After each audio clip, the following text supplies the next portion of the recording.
No, that's not it. I'm so sorry. I was listening to 112's Dance With Me before I came in the house, and I totally forgot what my clap pattern is, and so I just started clapping the clap from the song. So if you know 112, then you know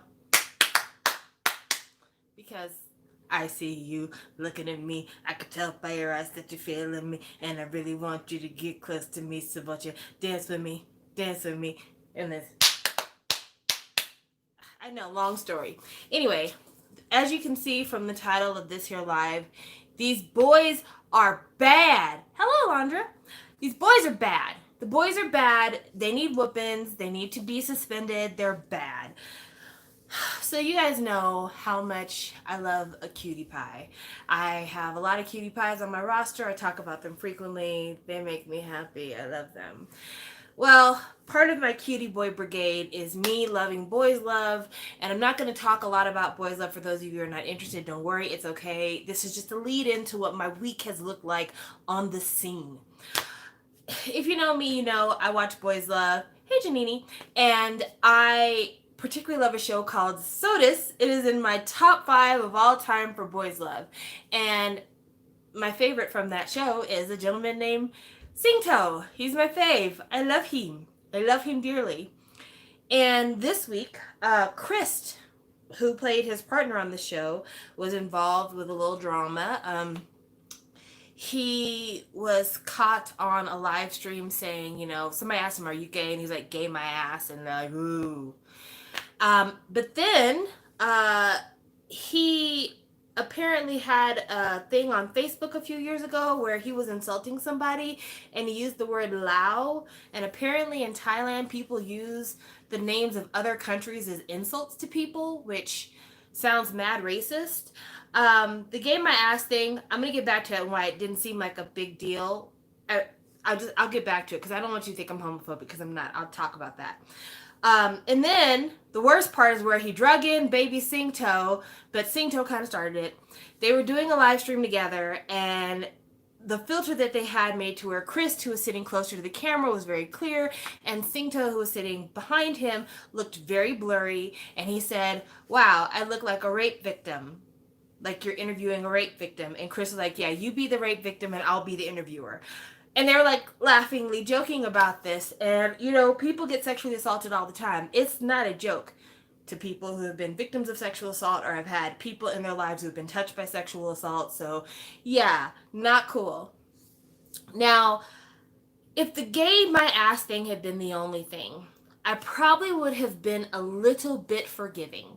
Only because when it comes to boys love, a lot of the marketing regarding these actors is predicated on them playing gay characters. So people are always trying to make it seem like, "Oh, you must really be gay. Are you and this person gay for each other?" Like people really push that narrative.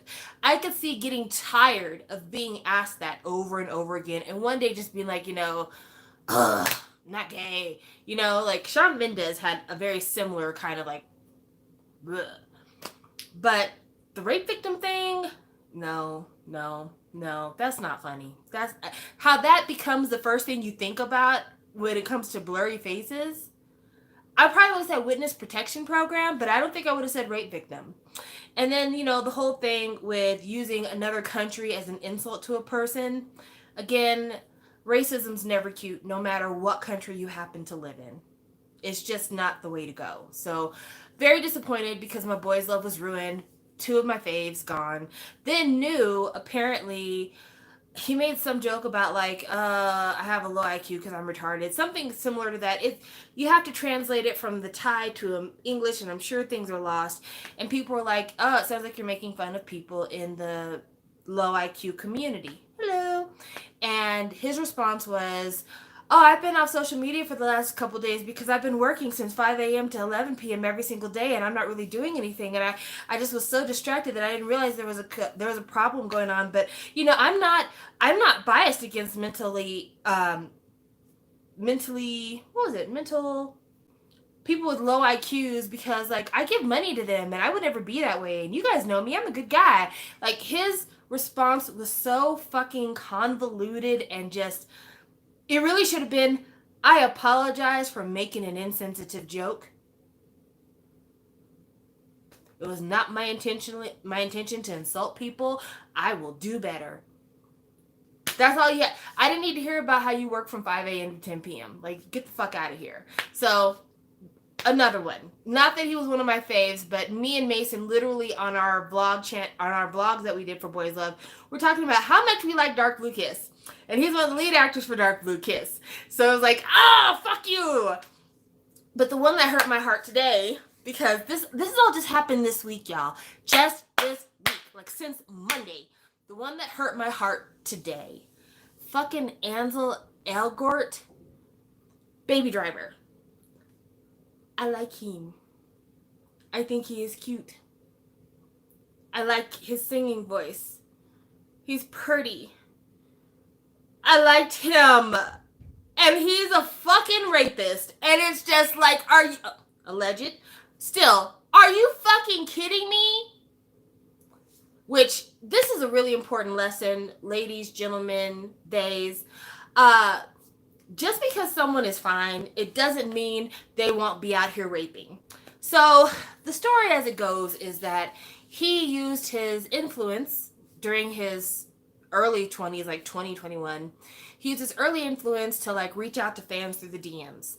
And he would meet up with them and pressure. One lady said that he pressured her into having sex with him. I'm going to read her testimony because once you read it, you can't see it as anything other than rape. There's just no other way to put it. So I'm going to read it because her story deserves to be told in her words. So this young lady, her name's Gabby, and this is what she says. I was sexually assaulted a couple of days after I just turned 17. I was only fucking 17. And he was in his 20s. He knew what he was doing. I'm not posting this to clout chase because I simply don't care for that. I'm posting this so I can finally heal, and I know I'm not alone, and he's done this to other girls. Ansel Elgort sexually assaulted me when I was 17. I had DM'd him on when it was 2 days before my 17th birthday, and I got his private Snapchat. I didn't think he'd ever see my DM. I was just a kid and was a fan of him. So when it happened, instead of asking me if I wanted to stop having sex, knowing it was my first time and I was sobbing in pain and I didn't want to do it, the only words that came out of his mouth were, "We need to break you in."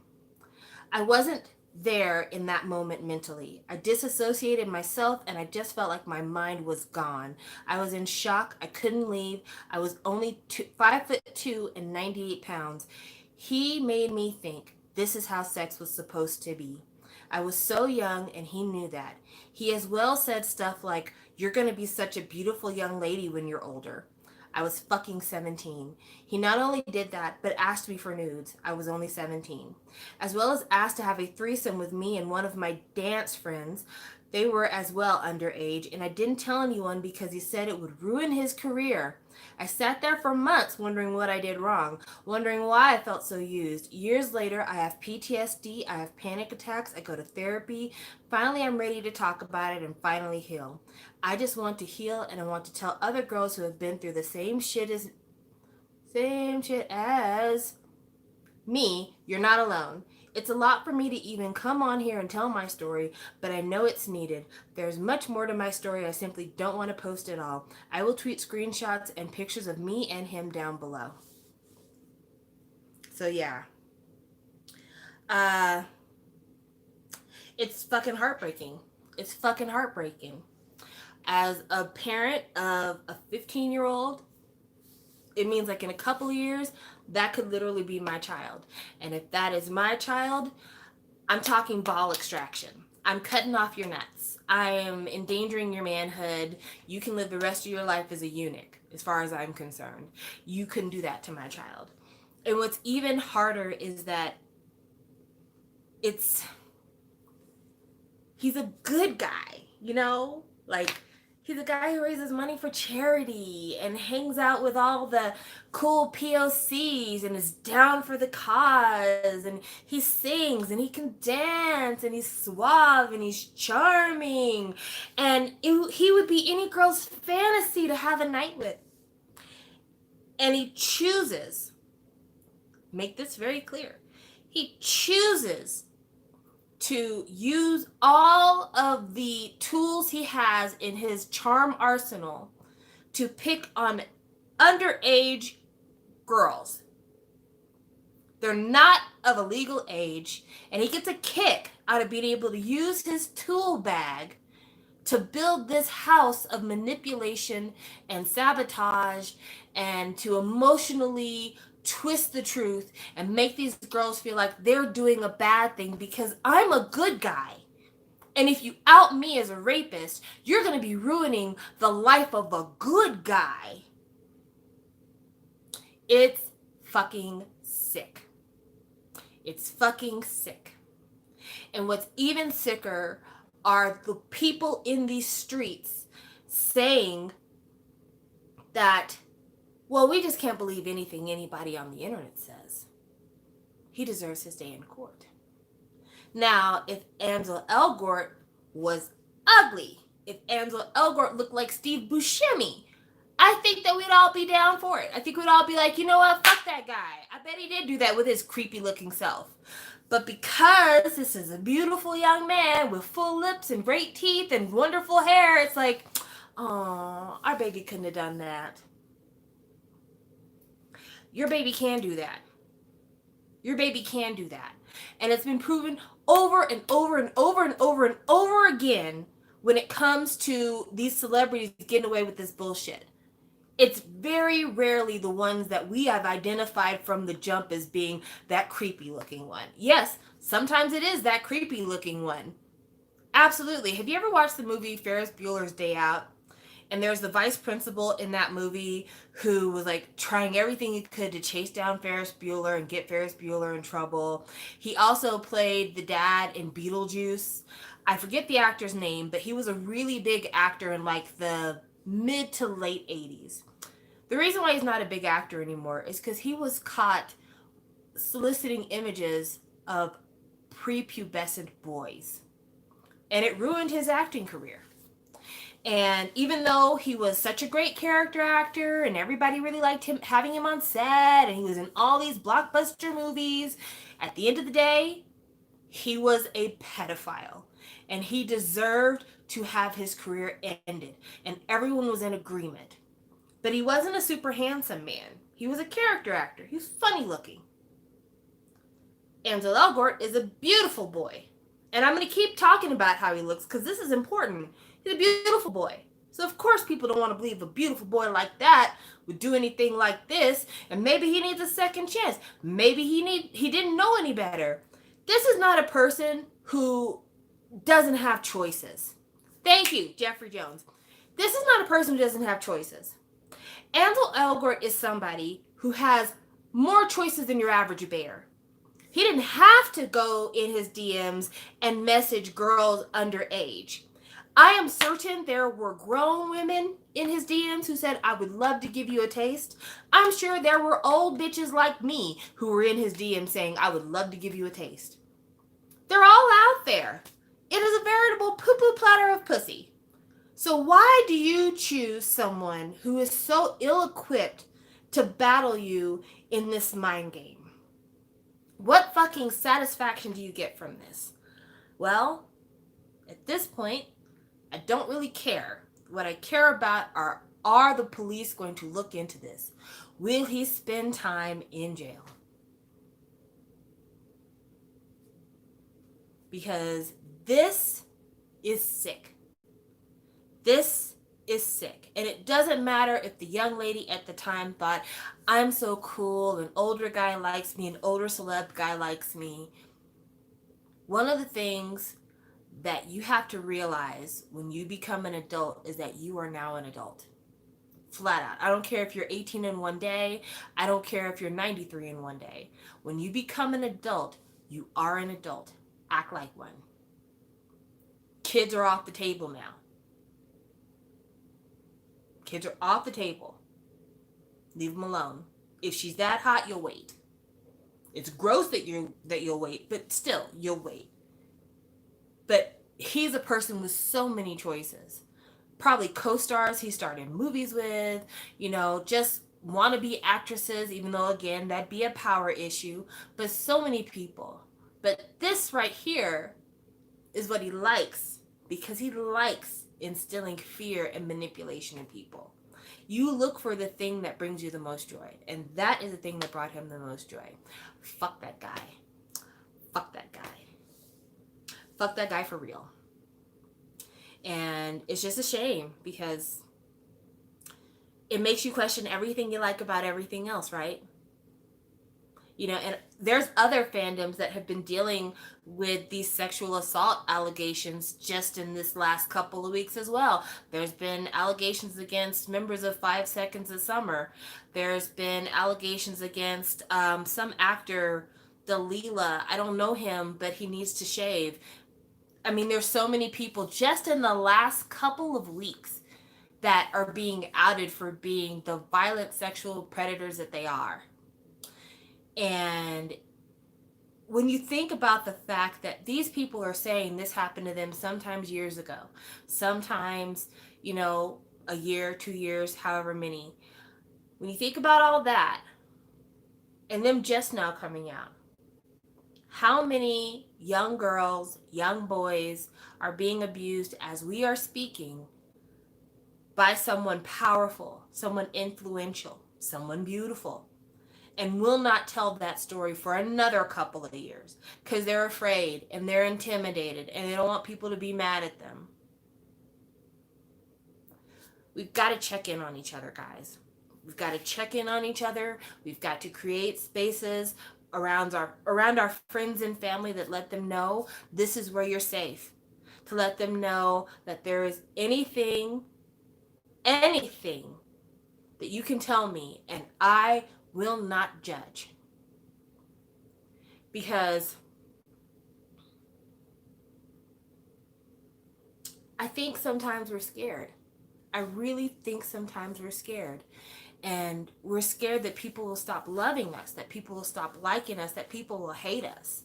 So we've got to find a place to allow people to say, I'll love you no matter what. You can tell me anything.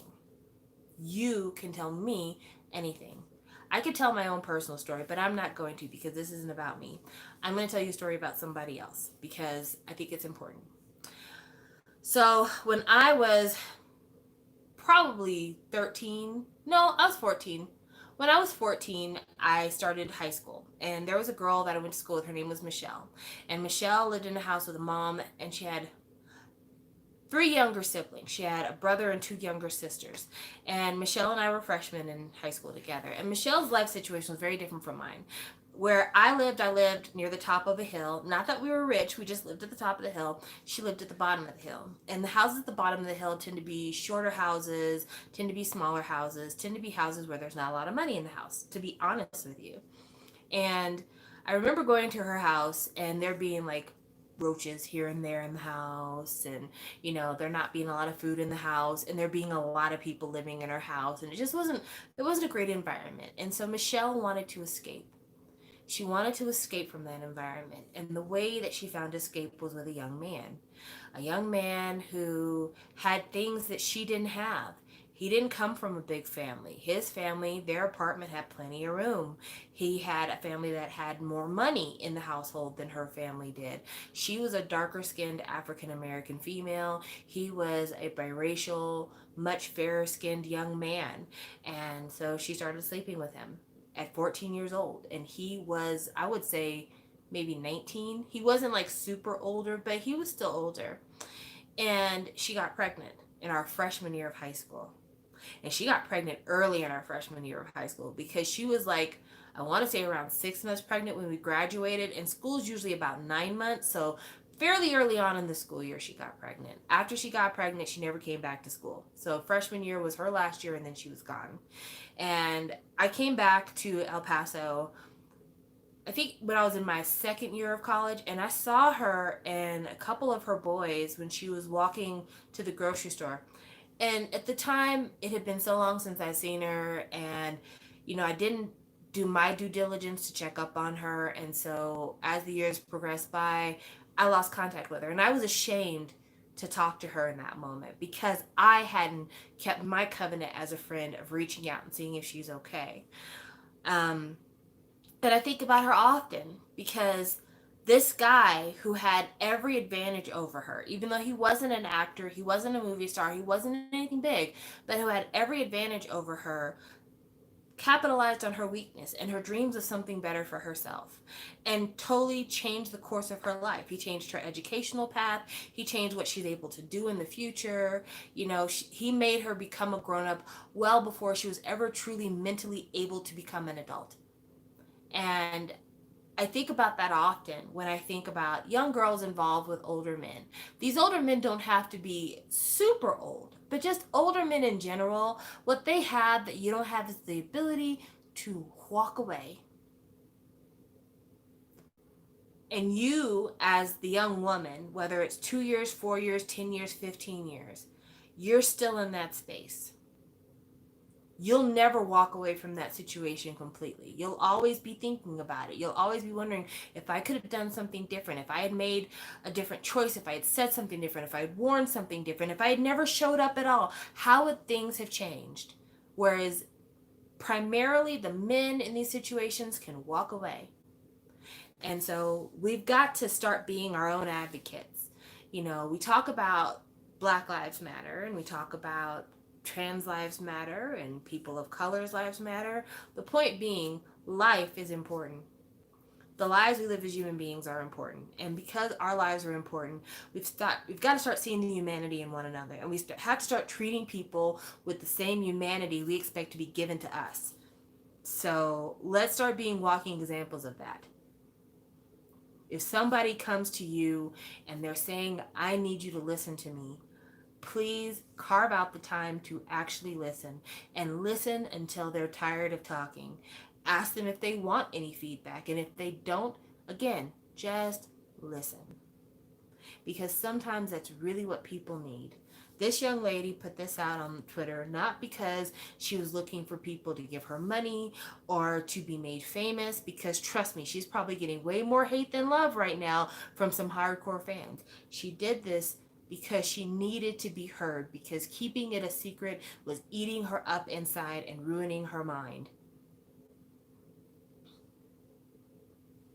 So please, let's start listening to people. Speaking of listening to people, I don't know. Oh, I'm sorry to hear that, Evie. That's really sad. Speaking of listening, I sometimes think that SM listens to me. Not all the time, but I sometimes form a cultural zeitgeist, if you will, and they can learn from me and move forward, because SM decided that they were finally going to give the obligatory PR Black Lives Matter tweet. Now, SM, I just want to say this to you. You probably heard me say I wasn't going to be buying no albums. You probably noticed I was telling friends I wasn't going to be buying no albums. And you said, that bitch has bought at least 100 albums from us. We cannot let go of this cash cow. We must keep her in the house. What can we do? So let me read to you guys what SM decided to do, because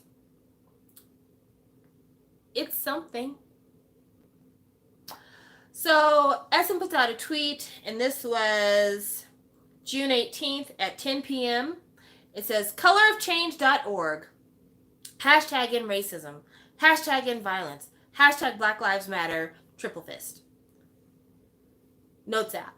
We are deeply saddened by the recent events in the United States, which are tragic examples of the systemic devaluation of Black lives. Woo, $5 words. We stand with our Black collaborators, friends, and fans, and all who are speaking out to insist that Black lives matter. As we continue to educate ourselves on injustices happening around the world, we want to bring further awareness to the Black Lives Matter movement and support this vital conversation. We are new to this conversation, but this is not a single moment. This is a key commitment that we will continue to support. We thank you for using your voice to create positive change. SM Entertainment. Open your purse! The fuck does this mean? I mean, I get what this means right here. We are new to this conversation, but this is not a single moment. This is a key commitment that we will continue to support. So it sounds like they're saying that, we're not just saying this because it's right now. We're going to continue to be, trying to support Black creators, try to assist the conversation going along, be more considerate. But everything in SM's history says otherwise. The fact that it is June the 18th and the protests began at the end of May, baby, you took a really long time to put this out. You took really too long to put this out. Not only that, but there's not a single phrase in here that leads me to believe that you put any money behind your mouth. Where is the money? At the very minimum, SM, don't you ever put out another idol with fucking gel dreads or cornrows or beanies with fucking little braids attached to them, or anybody else on Variety doing this number. Like, seriously, SM, in order for me to believe that you really mean this shit right now, the next time somebody hollers cultural appropriation, listen to what the fuck people are saying to you. Seriously. Open your fucking purse. Open your fucking purse. Is this colorofchange.org a place that you are donating to? Is that what you're trying to tell me? Because if you're not, you're dead ass wrong. Open your fucking purse. Now, don't get me wrong. I had a moment. I had a brief lapse in my moral stronghold, and I thought, yes, I can buy Taman's album in July, thank God. But the more I read this statement, the more I realize SM really hasn't said anything yet. You've got to say something, SM. I love SM so much. So much. And not the label, obviously. The label can go to hell. I'm talking about like SHINee, Super Junior, EXO, TVXQ, Red Velvet, Girls' Generation. It's just, I love SHINee. I love SHINee. And if there was no SM, then there'd be no SHINee, you know? So, I mean, I need this to work. I need this to work. But you guys have got to do better. You've really got to do better. And doing better starts with really making a commitment to yourselves that when your artists are out here putting together songs and appearances, that you'll cool it with some of the cultural appropriation hairstyles, that you will look at some of the words you choose to keep in English during your songs and just make sure that they make sense. Just make sure that they make sense. So that's all. But I had to give it to SM. The same energy I give to everybody else, I had to give to SM because it's not fair. It's not fair to say that SM plays by different rules than every other organization out there. I want to not just hear your PR statement. I want to see that check. I said it before, I'll say it again. Show me that check. And SM can get it just like everyone else has been able to get it in these streets. Open that pocket or less box. But I'm glad to hear that SM has decided to open their purse. Thank you. Appreciate that. Man, if SM was to hire me, I'm telling you now, SM, you should hire me. I'd be great. K-pop companies to hire me. I've got the ideas. I got the know-how. I can do this thing. Anyway, I digress. Now let's talk about Road to Kingdom. I'm going to be completely candid with you.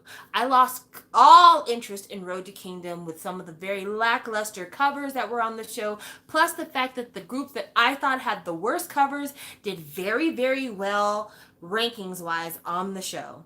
Like, off on off, whatever the fuck that group is, ONF. I'm going to continue to call you ONF because it's what you deserve.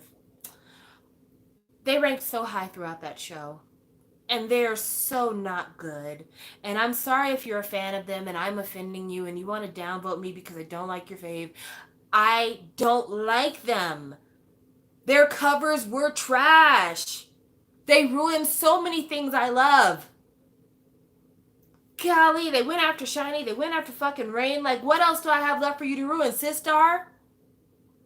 So, once I could see that, like, obviously blind people were voting for this show and people that have hearing problems were voting for this show and they didn't actually get the full performance to be able to evaluate it, I was like, okay, obviously this is not a show for me. Obviously this is a show for a completely different audience. But, yeah. I quit watching the show. I quit checking up on performances. I just didn't give a damn. I really didn't give a damn. But, I have to say, I was super excited to find out that the boys made it to Kingdom, because one of the consistently good groups on that show was the boys, and the boys made it. And it's like, if there's no real justice in this world, this is the only example of partial justice. This was a deserved win. Like, watching them on Kingdom did the thing that Kingdom was supposed to do. It made me want to listen to their album. Like, I never wanted to check out the boys, even though Jazzy loves the boys, and fucking, I think Marco loves the boys. So many people that I know love the boys. So I should have loved the boys too. But I didn't, because I just didn't have room in my spirit for a new group. But now, at this point, I'm like, open your heart a little. ATEEZ is on vacation. Maybe I need to embrace you. Another group that I feel like I owe them a second chance as well is ONEUS. I didn't think at first that me and ONEUS were going to get along, because I think the only song I knew from them, and to be honest with you, I'm not even sure if I'm thinking of the right group here, so don't be mad at me. There was this one group that did this song that takes place in like it's like a gazebo pagoda, and they've got drums, and it's a very traditional performance, and the song kind of sounds like a BTS song. I think that's ONEUS. Don't fight me, I don't know, my memory's bad. I wasn't checking for these people, so I can't be trusted to recall their history. Anyway, I remember being like, this group is okay, but I would like to have their own sound. They kind of sound a little bit like other people that are in the market right now.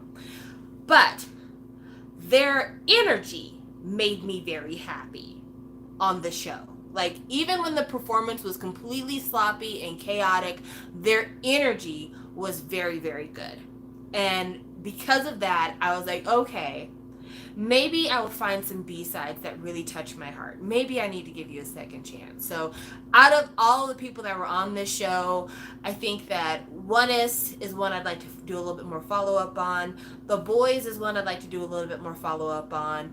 And probably, I'd like to see another performance by two of their own music. I think so.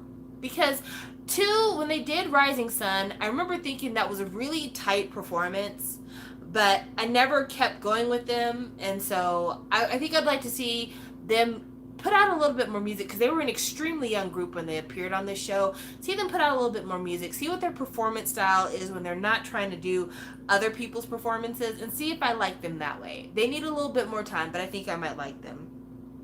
So everybody's saying they really like the lineup for Kingdom, so let me just look into that, because I actually haven't looked to see what the final lineup for Kingdom is.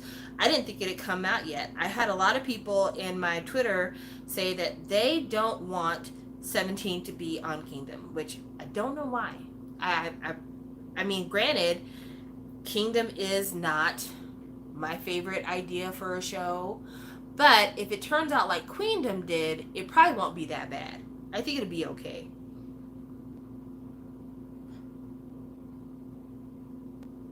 Oh, that's right. I searched up Kingdom instead of Road to Kingdom. I need to do better. Samantha, you need to learn how to social media. You're so bad at this. Road to Kingdom. Why did you stop at Road to... I put the word Kingdom. What? Okay, so it won't let you put Road to Kingdom. I guess so.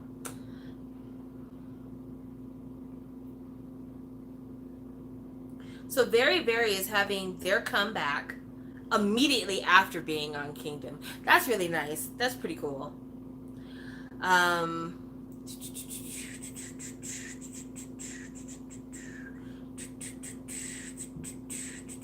Yeah, the boys and ONF were announced as candidates for the top spot. Then it was revealed that the boys won, and that's it. So I guess we have to pick who should be on Kingdom.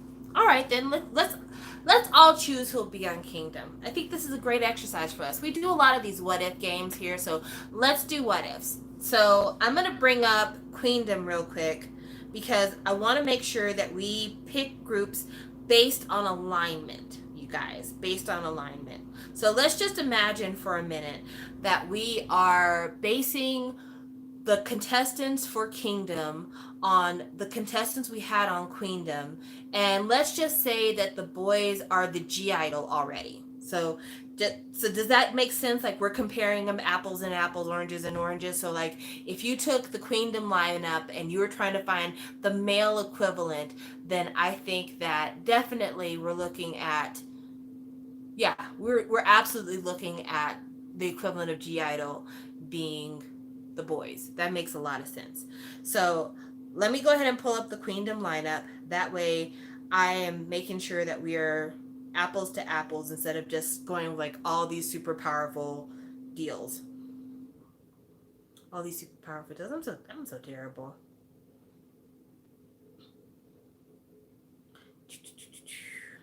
When you try to look up the Queendom tag, it takes you to Kingdom stuff, which is not my fave, but it is there. All right, so I've got an article pulled up, so I'll have all the contestants, only because I don't trust my mind and I tend to forget things. No, no, no. The boys have to be G Idol only because it would be really weird for them to bring in a group younger than the boys to be like the baby rookies after they just had Road to Kingdom. Like if that was the case, then we would see two come back. Like it makes more sense to me that it would be G Idol that they'd be compared to. Also because like Lovelyz is a lot older than the boys, aren't they? Aren't Lovelyz at least 2 years, if not more, older than the boys? Correct me if I'm wrong. I could be wrong. I feel like the boys have only been out for like 2, maybe 3 years. Am I wrong? Like, didn't they come out? Did they come out in 2018? I might be wrong. I might be wrong. You know, I make mistakes. I'm fallible. Girl, I almost said I'm infallible. What am I thinking? Ego much?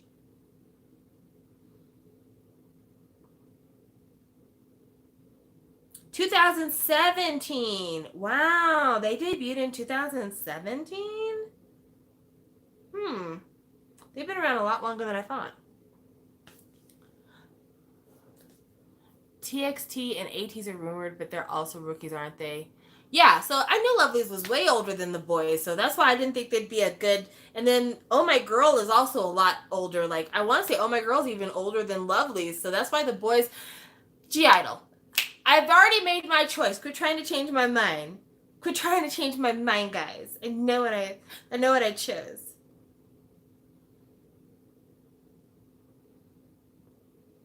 But yeah, I definitely think that they would play the G Idol role. So with that being said, let's talk about the contestants. Let's start with Park Bomb. Who would we get to play Park Bomb on the show? It needs to be a solo singer who had a dip in popularity, maybe a scandalo, and they're needing to come back from the ashes of a burned career. I saw somebody throw out the name Seven. I could see that, especially because people hate Seven ever since he got like the rub and tug while he was in the military. So I think he could be the Park Bomb of the season. See, I don't think it'd be Ehai because it needs to be somebody who is not only a veteran solo singer, but it needs to be somebody who's coming back from Scandal and needs to be beloved again. Think about that because Park Bomb had made her first couple songs debut from her extended vacation and also from leaving YG. So that's the reason why I say I don't think that it could be Ehai because when Ehai left YG, we all supported the girl. We all loved the girl. So, male idol, who would that be? I feel like Seven is the best fit, man. I would have said Rain if Gang wasn't like doing big numbers in Korea right now because like Gang is Gang. It's really doing very well, especially like because of the remix and everything. Man, Rain is flying high. Plus, Rain's gonna be on the island. Rain does not need, but he would have also been an amazing choice. Uh, Bi, formerly of iKON. Woo! Hey, hey, hey. That, ooh, that is specifically perfect. Left YG, drug scandal, coming back, public perception. Wonho's a really good one too. Oh man, oh gosh. I don't know. Oh man. What if Kingdom is the show that Wonho debuts on?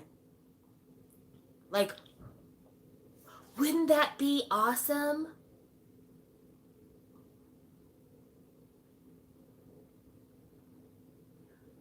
I'm just saying, like, could you imagine? Could you see it? Ooh, gosh. Like that would be such a massive look. A massive look. Massive. It would be a huge look.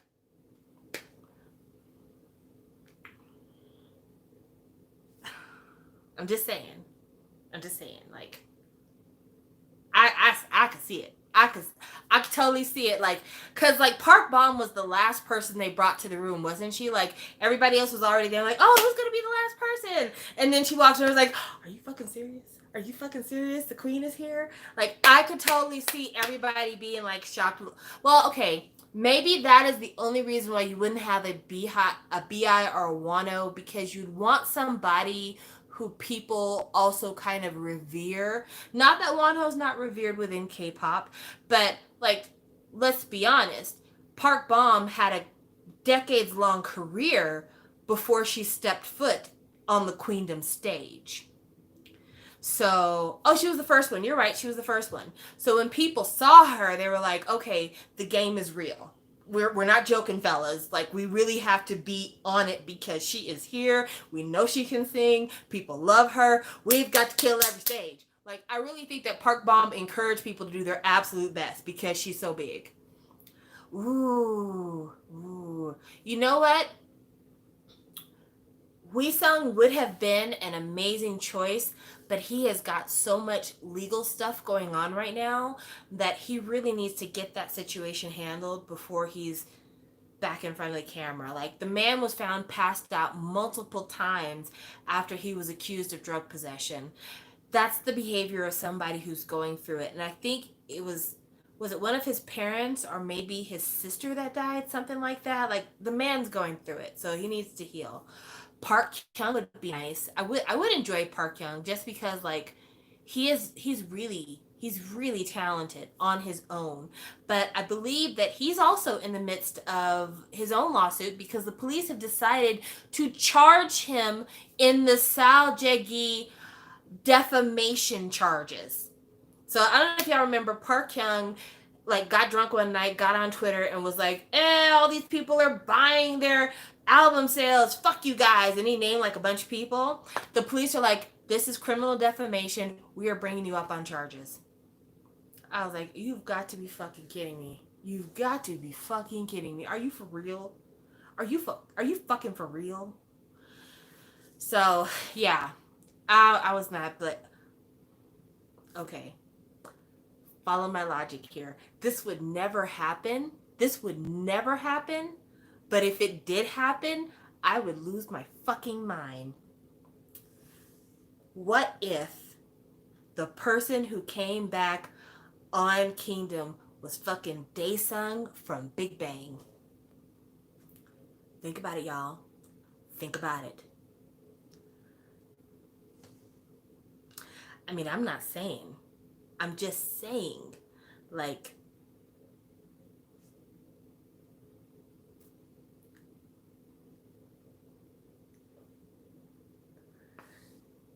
because, I mean, every group that came in that room would be like, we love Big Bang. We love you. You are a legend.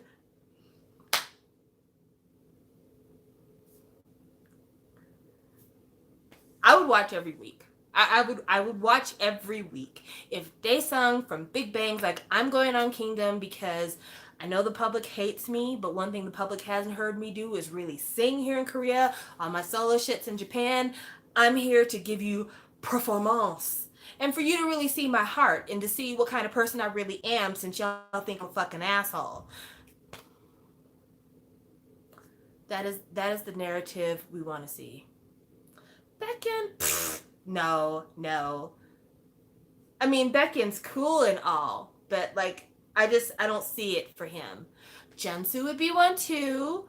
I could see Sai being like, "Hey, I am from the legendary TVXQ, but I was also in JYJ, and things haven't been going so hot for JYJ, if you know what a girl is saying."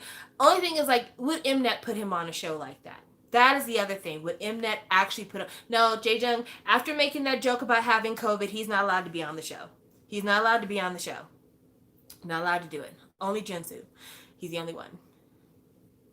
Yeah. So that's what I'm saying. I don't know that they would put Junsu on the show, but this song, I just feel like, because Taeyong would be perfect as well, but Taeyong is still very, very liked.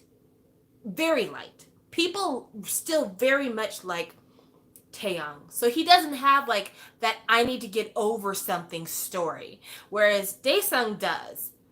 He really does. And so like, I don't know, man. Also, I think it would be a good test case because if he's on the show, then it will really let YG and other people know whether or not a Big Bang reunion is something that the public wants. Sungmin from Super Junior would be lovely as well because people hate him. And for him to go on there and like, I'm going to sing and show you why.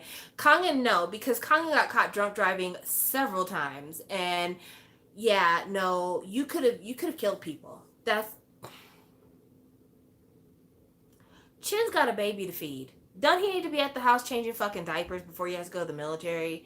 He doesn't need to be on no show. Right now, he needs to be at home, rubbing feet, changing diapers, feeding folks. Wooyoung from 2 p.m.? Is he a scandalo? I wouldn't have seen it. Younghwa, they have a dancing segment of the show. Like, I don't know if you watch Queendom, but when they had Queendom, like, they had, like, this one round where you had to bring out your best dancer, your best rapper, and your best singer. And Hyunghwa, he would probably end up being like Park Bom, where he'd have to bring in substitutes because he just can't do everything. So, but I'll say Wooyoung, he's not, he has no scandalo. He's a good boy. It's very, very good boy. Okay, so next we have who would play AOA. Okay, so AOA as a girl group has lost a couple of members. Used to be really high, but then all of a sudden they took a massive dive. And they need to prove to the public that they are back, they are a unit, they can survive, and that there's hidden gems within the group. Who would that be? Who would that be? Who would that be? Boy group. BAP. Is BAP even really a group anymore? Everyone's left TS Entertainment. Everybody's doing solo stuff. So I don't know. 2 p.m. or VIX. Most of VIX is in the military. So that would be hard. Like, don't they have at least 3 members in the military right now? Team Top, then people hate each other. It can work. So who would be that AOA? iKON, BTOB. BTOB still got a lot of people in the military too. Keep this in mind. When you have a group where most of the people in the military, it's going to be hard to do a show like this. We're talking about shows where people are actually like not fucking with the group no more. That's what we're looking at here. Ooh. No. Never mind. I was going to say U-Kiss, but no. iKON could be good. Even though if iKON was on the show and Daesung was on the show, it'd be like, okay, so this is the YG show, huh? You know what? Infinite would have been great if there weren't so many people in the military, but like with them losing L and losing Hoya, Infinite would have been really, really perfect. Really perfect. Highlighter. Yes. Yes. Yes. Highlighter would be very good because one of the members left the group because he was friends with all the Cacao Talk people because he's, nasty. And no, he left Infinite. I'm not lying. He left Infinite. No, he left Infinite. Youngsu.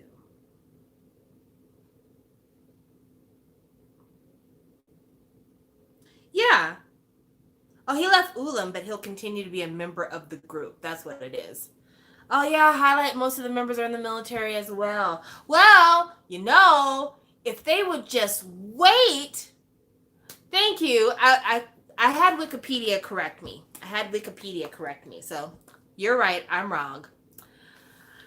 Uh, if they could wait until the end of the year, they could put Shiny on the show. I mean, no, no. Hmm, hmm, hmm.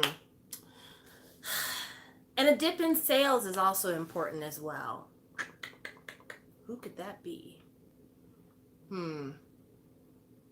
See, with girls, it's really easy because girls, you know what I found, which is really interesting when it comes to these kind of shows? Girl groups will like silently suffer for years. Boy groups, they get like 2 or 3 comebacks. If that shit don't work, that they are disbanded. So, yeah. Astro! Hey! Astro? Astro? Are we thinking Astro?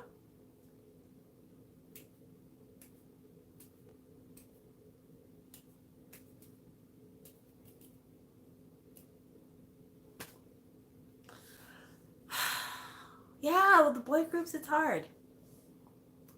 I think, yeah, somebody did mention Astro earlier. That's why it came to mind. Astro might be the choice. Like, a little hyped up, kind of went down, hyped back up again. I don't know what happened to Kanakin. I think that they left their label, but I don't know if they decided to do anything with each other after that. Okay, okay, you know what? SF9 and Astro would be the lovelies and the oh my girl of the show.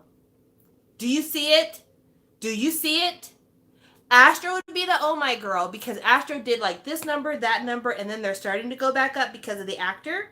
So Astro would be the oh my girl, and we would have, bitch, I just said their name. What the fuck? Why are you so dumb? Oh my gosh, your memory. I see it. SF9 as lovelies, Astro as oh my girl. I think it could win. I think it could win. I think that people want to see it. Oh, you know what? You know what? You know what? Making a comeback. Having scattered to the seas, but deciding to reconvene, making a comeback. 2 a.m. Think about it. Think about it with your head. One of the members is in the military right now, but like all the members of 2 a.m. like went on to different record labels. They don't really talk to each other. They don't really fuck with each other anymore. Oh, or you know what? You know what? You know what? Not even 2 a.m. The return of One Day.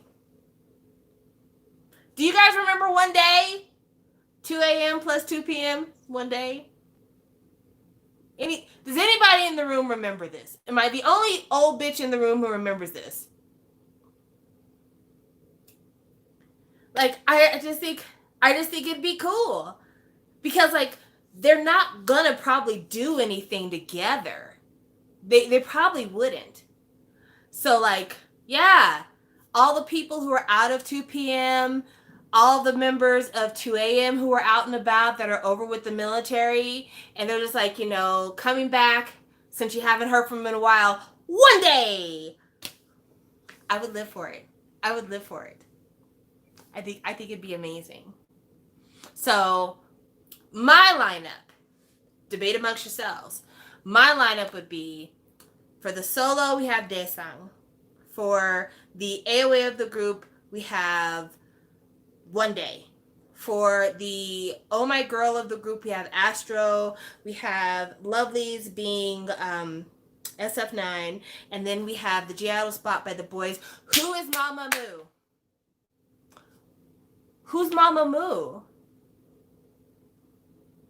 That's the question. Who is Mamamoo? Who is the consistently beloved? All the members are still together. No one is gone. Maintained popularity, like had a slow start, but then see, this is probably the reason why people wanted 17 to be on the show, because they would be great for this. They would be really good for this. Got7 maybe. Because they did have a bit of, recently they've had a bit of a resurgence. So I could see that. But I also feel like GOT7 has not been as consistently performing as Mamu. Like, listen, you guys, I'm not a numbers girl. I'm not a numbers girl. I'm not a numbers girl. But Mason, who is my buddy, who is my pal, who does the vlog with me, he is absolutely a numbers man. And he's the one who looks up the numbers for Mamamoo.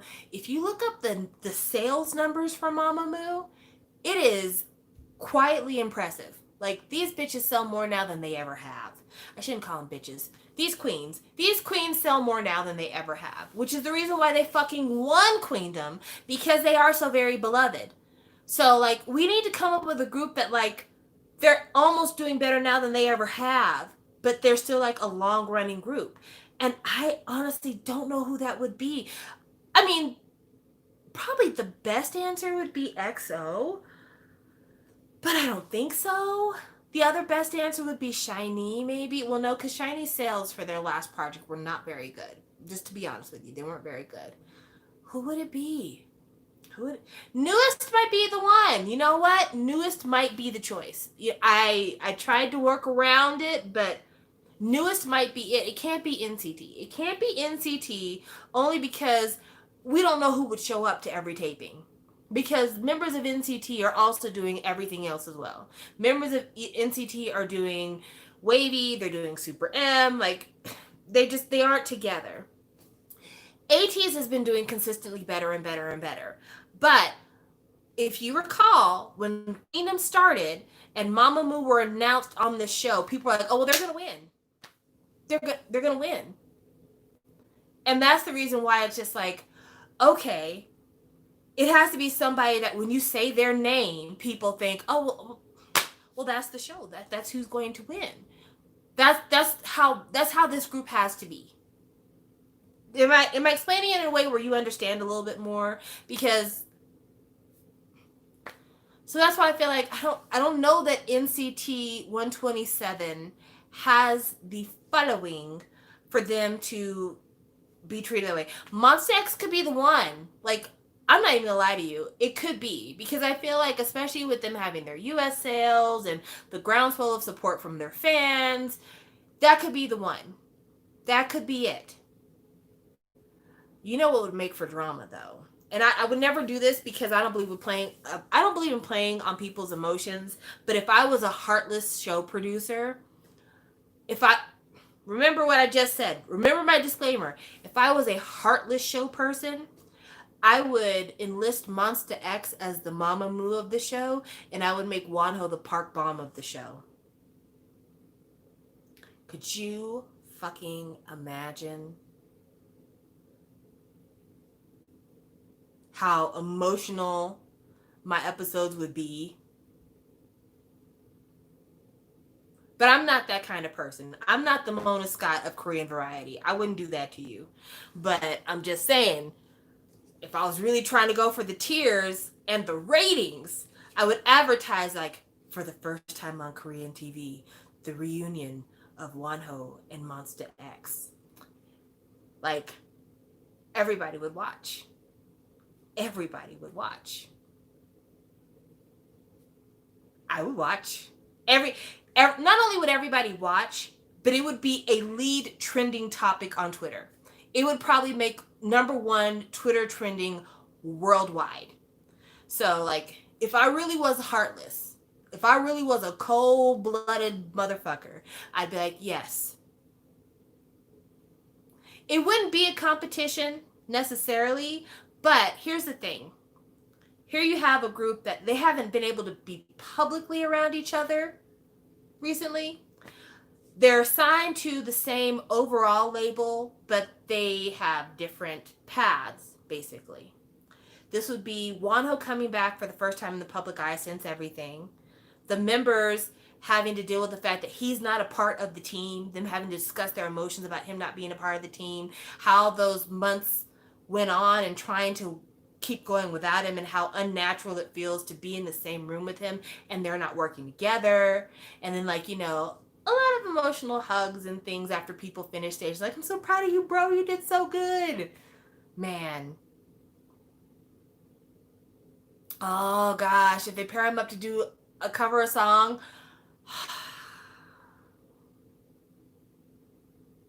yeah, yeah. No, Winter's going to the military. Aren't most of the members of Winter in the military? Am I wrong? I feel like I don't know these things, but I want to say that like aren't like at least two or three of them in the military from Winter. Correct me if I'm wrong because I'm wrong often.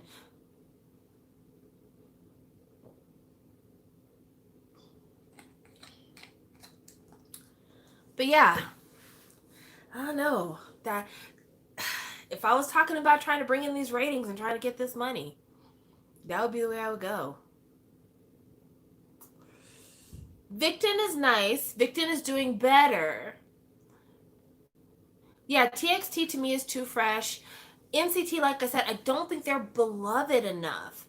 And I mean, I say that in the best way. I really do say it in the best way. It's not me being an insult. There aren't very many boy groups. This is another thing that let's talk about it for a minute. If you notice, a lot of us, while we're talking about this show, we're like, "Oh, that boy group is too big to do this show. Oh, that boy group would never do this show. They're far too busy. They're far too popular. They're far too famous." When Queendom was announced, no one said that about Queendom. No, like, oh yes, there's no way a Mamamoo would be on this show. They're too popular. We listed every girl group in the book could possibly be on this show. But there's a different standard for men. And because we know that there's a different standard for men, you also have to be thinking about like which groups would be willing to humble themselves to be on this show, to acknowledge that they need this show. That's the thing. Like there's a lot of groups who are very popular who would never do this show because to do the show would acknowledge that you need it. Whereas, Mamamoo, they didn't look at the show like I need it. It was like, oh well, this is a fun project to do. We're kind of in between recordings because we're all doing our solo stuff, so this will be fun. Meanwhile, all the rest of the girls on the show were like, we need this. AOA's like, I need this. Park Bomb, I need this. Oh my girl, Lovelies, I need this. Gianna were the only other girl group on the show who were like, this might be fun. Let's just have a good time, but also slay. So, that's why I just feel like you have to admit that you need this show. A lot of men aren't willing to do it. I'm sure that Pentagon felt like they really had to super humble themselves just to appear on Road to Kingdom. Could you imagine how it must have felt to have your manager walk into the room and be like, hey guys, we're going to get you on an Mnet show. It's many, many weeks. It's going to be amazing. Oh, really? What is it? Road to Kingdom. Road to Kingdom? What's that? Is it a wilderness adventure show? What is it about? Well, you remember the show Queendom, right? This is like the guy version of it. Oh, okay. Well, why don't we just call it Kingdom instead of Road to Kingdom? Well, because see, this is actually the preliminary show for us to decide if you qualify to be on Kingdom. Basically, it was like their manager went up to the group and said, all of you are going to be on Produce. Are you cool with that? Like, could you imagine being a group of their age and having your manager walk in and being like, you guys need the help. You need to be on a show with a whole bunch of other rookies because you need help. Like, when New East had to do it for Produce, it was sad. It really was sad. A lot of us were like, damn, man, we hate to see it go down like this. But it worked out for the better for them. And I'm certain that Pentagon felt like the same thing was going to happen for them. But still, it's like, it is a huge dose of humble pie. And so I don't know how many boy groups are willing to take that same chance.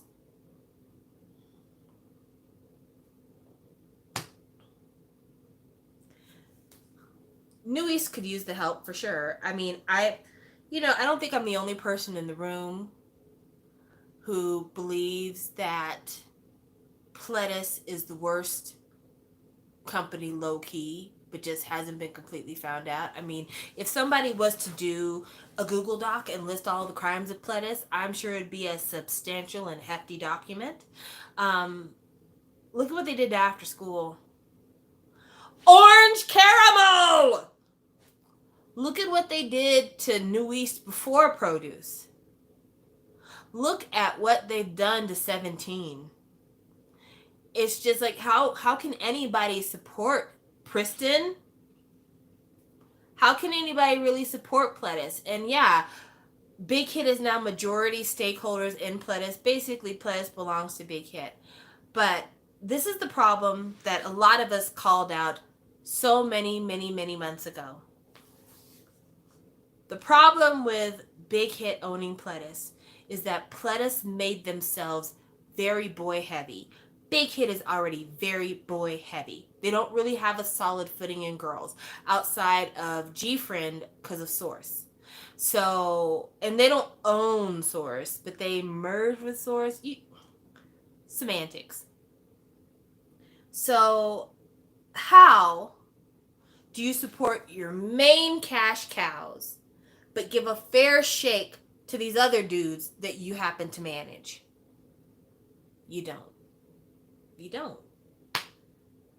I mean, you see how hard it is at SM to get all of their guys in order. And SM's had years of experience managing girls and boys at the same time. JYP has had years of experience managing girls and boys at the same time. And it's still always been a problem. You still have plenty of Agassiz complaining about how GOT7 does not get promotion, but Twice gets all the promotion. How ITZY gets all the promotion. They have completely forgotten about their solos. They have completely forgotten about 2PM. Then you look at SM, where people say, you guys are so focused on this whole NCT thing and Red Velvet that you give peanuts to EXO, you give crumbs to SM, you give farts to Super Junior. Like, you forgot that the rest of Girls' Generation GG is still there. So with all that being said, it's just like, you have established companies that have years of experience in managing a mixed roster, and they still fail at it time and time again. And then you've got this roster over at Big Hit Enterprises, Entertainment, whatever, that is like all boys and one girl group. The boys are fighting for room on the calendar. And fighting for room on the calendar really only amongst the three of them, because BTS is going to get whatever they want, because they are Big Hit in many ways. So yeah, like, if New East never comes out with anything else, it's not for lack of trying, it's not for lack of talent, it's not even really for lack of public interest. It is because they are probably being told in the higher offices, make sure there's always room for the ones that really count to us. And it fucking sucks. It fucking sucks. It's a shitty way to manage a company. And the reason why I say Pledis is probably the worst is because at least with TS Entertainment, you know what the fuck you're going to get. Because I am almost completely certain that people know that TS are a bunch of fucking gangsters, allegedly. That they're a bunch of fucking gangsters and mobsters. But Big Hit looks legit. Pledis looks legit. People go into these companies thinking, I'm really going to have a career here. And then they're met with all this. Whereas if you walk into TS, you know what the fuck is up. You know what the fuck is up. Should no new blood ever walk into a TS Entertainment office? If TS Entertainment has trainees, shame on you. You should leave. I cannot believe in 2020 anybody will fuck with TS Entertainment anymore. Their whole business model is, I will fucking sue you if you leave and you say my name. Cube lucked out because G-Idol is there.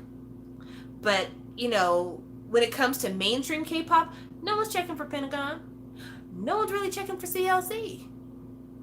And as I told Mason yesterday, I think that Hyuna and Edom put a fucking curse on that building when they left. When they left, they probably did the whole thing from The Color Purple where Suga was like, until you do right by me, everything you think about is going to fail. Because, yeah, it's been rough at Cube. But again, at least Cube is a legitimate company. Whereas TS is not. Like, fuck out of here trying to be on TS. Are you insane? Don't nobody need to be on TS. TS is Blackmailers and shysters. Man, I don't know what the fuck they were thinking over at Cube. I would have begged Kiana to stay. I'm like, Kiana, I get it. You're a grown woman. You wanted to date. Is there anyone else in the building that you would like to go out with as well? We will build you a harem. Please don't leave. The dorm CS groups were living in Australia. Oh, they were. They were absolutely a nightmare. But again, like I said, why would anyone choose to be on TS? Like, after BAP first left TS, I didn't understand then why anybody else decided to join as a trainee to TS Entertainment. Like, that would have been, once everyone heard how worked to fucking exhaustion BAP was, I don't know why anyone chose to sign to that label after that. After they saw what happened to fucking Sonamu, how they had like one song and then they were fucking out the paint, why would anyone choose to be a trainee at TS? At all. Ever, ever, ever, ever, ever. So that's what I'm saying. Like, it's just, this is, we could talk all day about how these companies ain't shit. We really could. We could talk all damn day about how these companies ain't shit. But I don't want to do that. So I have two rosters. Both rosters are identical except for there's the evil roster and the good girl roster. So the good girl roster is Daesung, it's Monsta X, it's Astro, SF9, The Boys, and fuck, I just said the name and then I totally forgot it. Oh, One Day. So that's the good girl roster. The bad girl roster is identical except for swapping out Wonho for Daesung. So, oh no, YG, I know why YG still has trainees. Like, TS shouldn't have trainees because people by now should know that TS is not a real company. It's just a group of gangsters who have tried to find a way to wash their money. But YG, I mean, Blackpink is still on YG. And that in and of itself is a powerful incentive to stay around because there's so many children on that label who are thinking, we could be the next Blackpink. We could be the next Big Bang. Like, legendary groups. So I get why somebody would still be a trainee at YG because they're looking at fucking Blackpink and they're thinking, you know, 3 more years, YG will be done with them. Maybe it's our turn. Yeah, and GD re-signing, the remainder of Big Bang re-signing with the label, massive. And so, yeah, I can see why people would decide, I'm just going to stay. I'm going to stay. There's still opportunities here. There's still a name. There's still that. But TS doesn't even have a name anymore. Like, real talk, TS doesn't even have a fucking name anymore. So why? Why would you ever? All right, so let me get off that and let me talk about something completely absurd.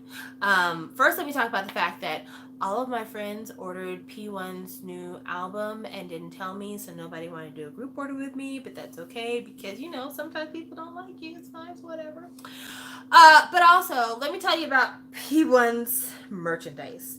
So P1 is a rapper slash singer, all-around artist who is signed to Higher Music, I believe. He won a season. Did he win the season of Show Me the Money he was on, or did he like come in? Did he place on that show? I don't recall. I think he just placed. I don't know if he won.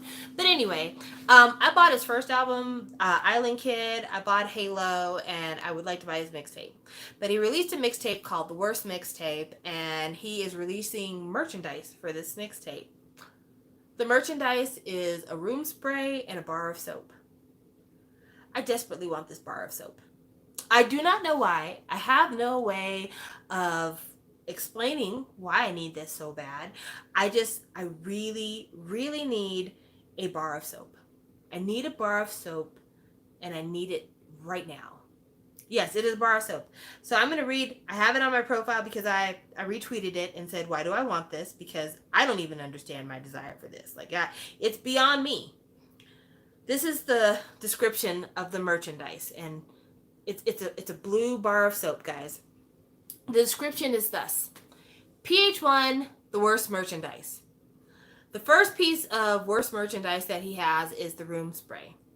And the way he described the room spray feels like a flex, because you have to know about something else in order to know that what this room spray smells like. Like, that's kind of a flex. So the room spray is the worst room spray, Harry's room spray. No, the worst room spray. This is a slightly more refreshing room spray than the warm Harry's room spray, and this time PH1 was creating it directly by participating in the steering and design. So if you know what Harry's room spray smells like, which again, like I said, that sounds like a flex, that's apparently what the soap smells like. And it's supposed to be a forest-like scent.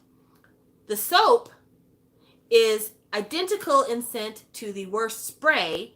It is the worst soap and has a high concentration, fit for being used as a soap as well as an air freshener for your bathroom.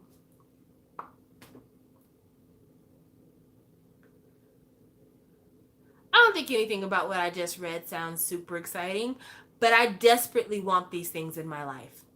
I desperately, desperately want to have this soap in my life. I don't even want the room spray, because I would be afraid to spray the room spray. I would not be afraid to use the soap. Just one quick bath in the scent of PH1. That's all I need. But yeah, room spray. I really, really want it. I want it bad. And it's not cheap. It's not cheap at all. The room spray is $25. The bar of soap is a 8.5 centimeter by 8.5 centimeter bar of soap. $13. I don't know why. I need it. I need to find a way for the world to give it to me. Oh, also you'll get a Grip Talk if you order over $50 worth of the worst merchandise. So keep that in mind. If you need a pop socket, if you order 2 room sprays and a soap, you can get you a pop socket. Yeah, centimeter. 8.5 centimeters. $13. I know it's a crazy amount of money. 8.5 centimeters. Isn't that less than an inch? Am I wrong? Or it's like what, 2 or 3 inches? It's a very tiny piece of soap, but I need it in my life. I want it in my life, and yeah, if somebody could find a way to get that to me, I'd appreciate it. Love ya. So yeah, that's the news. All the news you could use. There's probably other stuff going on in K-pop, but spare soap. There's other stuff in the news probably, but nothing I'm really paying attention to. I have been trying to listen to some more K-hip hop stuff because I've been thinking about ordering some things. I really enjoyed PH1's mixtape. It was really good.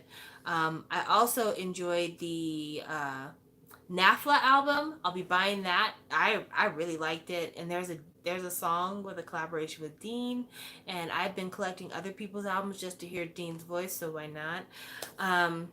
So yeah, I'll probably be getting that. And then Mason ordered Hayes' new album, Lyricist, for me, so I'm really excited about getting that in. But I'm trying to listen to more music, especially because I'm working a lot, and so I'm trying to listen to a little bit more music when I'm concentrating on spreadsheets and the like. I don't know anything about the 2Z scandal, so I wish I could say something about it, but I don't know anything about it. Literally the first time I've ever seen it. But before I go, I do want to talk very, very briefly about Johan from Top Secret, because on my last live stream, I said that, the death hadn't been confirmed. I didn't want to talk about rumors because at the time that I was filming that live stream, it had not been confirmed. There weren't any official articles. I had gone on Soompi looking for it because I didn't want to talk about it unless it was true. But turns out he actually has passed away. Really young man. I believe he was 26. It's unfortunate anytime this happens, and I'm not going to go into speculation about his cause of death. From what I understand, the family wants to keep it quiet, and they are entitled to that because those are the people who spent his life with him, and I'd like to honor, what they think would be the best way to respect his privacy. As we go on in life, most of us will be confronted by death at one point or another. Whether the death we're confronted with is the death of a family member, the death of a friend, the death of a celebrity that you super admire. We all are confronted with death in one form, even if it's a pet. And it's always hard. It's always filled with regrets and guilt and sadness and longing and if only I could have, if only I should have. But we all are put on this planet to eventually not be here anymore. And so it's important while we are here that we continue to extend kindness to one another, continue to see the humanity in one another, continue to protect each other, continue to try to be the best we can while we've been here because our bodies don't last, but the memories people have of us do. And when you're a person who has made a positive impact on somebody's life, even if it's very, very small, that interaction, that moment is going to last far longer than you ever could have. And it's the thing that they can take away from it. So for us out here that are still living and pressing on, let's try to be a comfort to those who are experiencing loss. Believe victims when they tell you that they've been victimized. Let's try to be shining examples of humanity out here because this world is tough. It doesn't matter where you are, whether you are comforted in the lush social resources of Denmark, if you are dealing with racism and bigotry in the United States, whether you're dealing with the worst humanitarian crisis ever in Yemen, babies starving to death, no matter where you are, kindness is free. And because kindness is free, let's exercise a little bit more of it in our lives. Let's be that soft space, that safe space for others. Because that's probably all we can do. Even if it's a digital safe space, keep your DMs open for your friends. For some of you who are being harassed online, go ahead and keep them things closed. But for those of you who are having an okay online experience, keep your DMs open for your friends. You know, somebody might need you. And the last regret that you want to have in this lifetime is that before you lost someone you loved, you weren't there for them. I know how that feels. You don't want that. So be your best self and give of your best self to others. Thanks, guys. Bye.